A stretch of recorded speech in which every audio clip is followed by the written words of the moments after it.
நீங்க நடிச்சதுலயே உங்களுக்கு பிடிச்ச ஹீரோயின் யாரு? இது ஆக்சுவலா எனக்கே பதில் தெரியும். எப்பாவது என்கிட்ட ஷூட்னு சொல்லிட்டு ஃப்ரெண்ட்ஸோட ஊர் சுத்த போயிருக்கியா? தங்கோ நீ கோவப்பட்டதும் கதவை சாத்திட்டு காலில் விழுந்தேனே, முத்து மாமே உன்னை தேடி வந்தாச்சு. வந்து நீங்க நடிச்சதுலயே உங்களுக்கு பிடிச்ச ஹீரோயின் யாரு?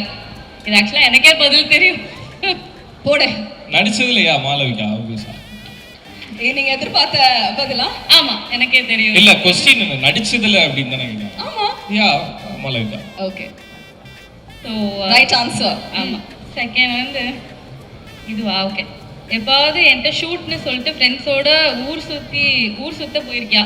இந்த மாதிரி எனக்கு நடக்கணும்னு ஆசை தான், ஆனா அந்த மாதிரி எனக்கு நடந்ததே கிடையாது. ஏன்னா நான் வீட்டுல இருந்து கிளம்புனா எங்க இருக்கேன், யார் கூட இருக்கேன்னு ஃபுல்லா அவனுங்க எல்லாருமே அப்டேட் பண்ணிடுவானுங்க. ஆக்சுவலா என்னோட ஃபேமிலி பத்தி உங்களுக்கு ஒரு விஷயம் தெரியாது. வீட்டுல இருந்து கிளம்புனா என்னென்ன நடக்குதோ அதை நான் அப்டேட் பண்றனோ இல்லையோ, என்னோட ஃப்ரெண்ட்ஸ் வந்து அப்டேட் பண்ணிடுவானுங்க. ஸோ போய் சொல்லிட்டு இல்ல, இதுல பின் குறிப்பு போட்டிருக்காங்க. நீ போயிருக்க மாட்டேன்னு தான் சொல்லுவேன், ஆனா தெரியும், உண்மையை மட்டும் சொல்லுங்க போட்டிருக்காங்க. இல்ல ஷூட்டிங்னு சொல்லிட்டுலாம் எங்கேயும் போனதில்லை. ஷூட்டிங்ல இருந்து கிளம்பிட்டேன், தோ வந்துகிட்டு இருக்கேன்னு வேணா நிறைய தடவை போய் சொல்லியிருக்கேன். லாஸ்ட் இது வந்து நீ லவ் பண்ணும்போது எனக்காக ஒரு பாட்டு பாடினல, ஆத்தங்கிற மருமை. அதுல நிறைய விஷயங்கள் சொல்லியிருந்த, அதுல எதுவுமே நடந்த மாதிரி இல்ல. இது எழுதி கொடுக்கல, அது தானா வந்த கேள்வி.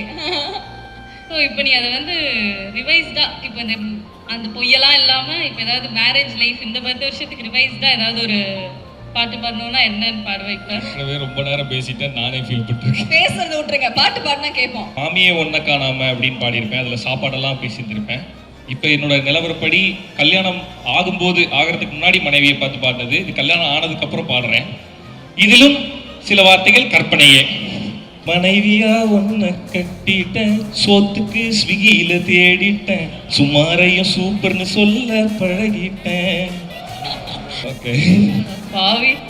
காலையில் ஷூட்டிங் போகணும், மாலையில் டப்பிங்கும் போகணும், மாச கடைசியில இஎம்ஐ கொஞ்சம் கட்டணும், ஒத்தையில் ஸ்கை வாக் டோரோரும் பழசெல்லாம் நினைச்சு பார்த்தேனே, ஒத்தையில் ஈஸியா ரோட்டோரும் காடை தேய்ச்சு கண்ணீர் வடிச்சேனே, தங்கோ நீ கோவப்பட்டதும் கதவை சாத்திட்டு காலில் விழுந்தேனே,